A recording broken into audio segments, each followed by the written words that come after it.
নমস্কার বন্ধুরা, কেমন আছো তোমরা সবাই? আশা করি ভালো আছো আর আমিও ভালো আছি। আজ বানাবো চিংড়ি দিয়ে সবজির টক।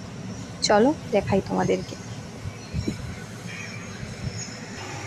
এখন কড়াটা গরম করে নিয়েছি, এখন অল্প একটু তেল দিয়ে দিচ্ছি।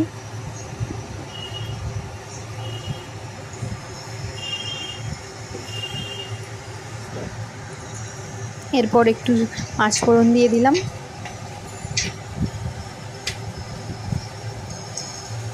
দিয়ে দিলাম শুকনো লঙ্কা।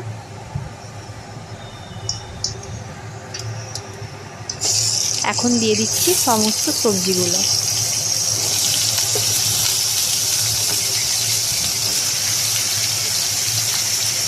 সবজিগুলোকে এখন ভালোভাবে নেড়ে নেব।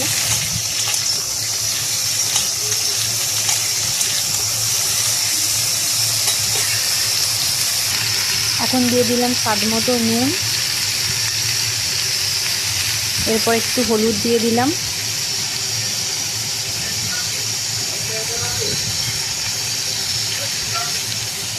দেখো সবজিগুলো ভালোভাবে আমি নেড়ে নিচ্ছি।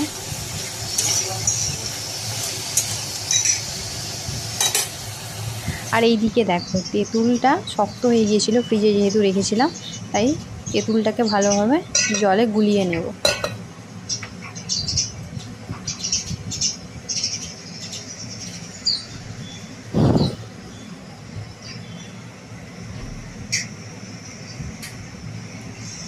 দেখো তেঁতুলের জলটা কত গাঢ় হয়েছে। আর এখন এতে দিয়ে দিচ্ছি এখন আমি জিরে গুঁড়ি। আর এইদিকে দেখো আমার সবজিগুলো প্রায় ভাজা ভাজা হয়ে গেছে।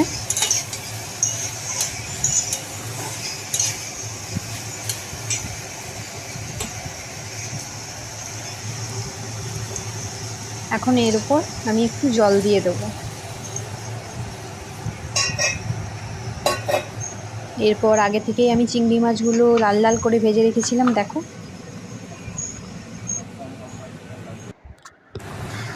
এখন দেখো অল্প যে জল দিয়ে দিয়েছিলাম ফুটতে শুরু করেছে। আর এখন আমি এর ওপর দিয়ে দিলাম গোলানো তেঁতুলটা। দেখো এখন টকবক করে ফুটতে শুরু করে দিয়েছে। এখন আমি দিয়ে দিলাম স্বাদ মতো চিনি।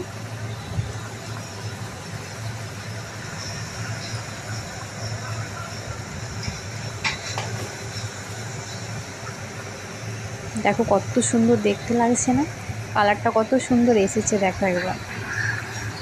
আর এখন দিয়ে দেবো এবার ভেজে রাখা চিংড়ি মাছগুলো।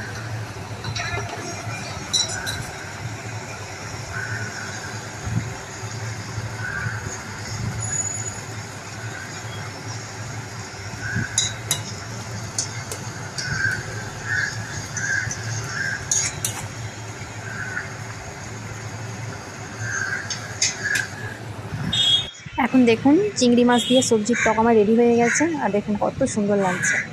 আমার এই চিংড়ি মাছ দিয়ে সবজির টক রান্নার রেসিপিটা যদি ভালো লেগে থাকে অবশ্যই লাইক কমেন্ট শেয়ার করবেন আর পাশে থাকবেন।